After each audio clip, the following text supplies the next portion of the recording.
ပင်ကိုကောက်လဲကောက်ချင်လဲပုံလဲမတွင်းချင်ဘူးလူလဲပြောင်းလဲတွားချင်တယ်ဆိုတော့မမတွေအတွက်ဒီဗီဒီယိုအဆုံးထိကြည့်တင်တယ်နော်အရင်ဆုံးကျွန်တော်တို့ရှည်နေတဲ့စပင်တွေကိုညှက်ချပလိုက်ပါတယ်မျက်နှာနဲ့စပင်နဲ့ဝိတ်နဲ့လိုက်ဖက်အောင်လို့ပေါ့နော်ကျွန်တော်ကအတူအကြံပေးထားပါတယ်အောက်ဖြာပဲကောက်မှာဖြစ်တဲ့အတွက်ကျွန်တော်အဖျားလေးပဲစီးထည့်ထားပါတယ်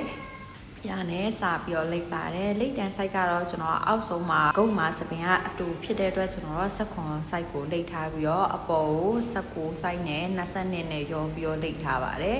ပြာနဲ့ကျွန်တော်တို့မပူအောင်လို့ဘေးကနေကျွန်တော်တို့ရဲ့ assistant ဂျုံကောကနေပြီးတော့ dryer နဲ့အပူပေးနေပါတယ်ဘာလို့လဲဆိုတော့ဒါဆိုရင်ကျွန်တော်တို့အပူအငွေ့ရဟတ်တက်တဲ့အတွက်ကျွန်တော်တို့ဘေးကနေဆောင်းပြီးတော့အပူပေးတာပဲဖြစ်ပါတယ်ကျွန်တော်တို့အပူပေးလို့ရသွားပြီဆိုတာနဲ့အဆက်ရာတွေမကြအောင်လို့ဖြောင်းဆက်လေးနဲ့ဒီအဆက်တွေကိုပြန်လိုက်ပေးရပေါ့နော်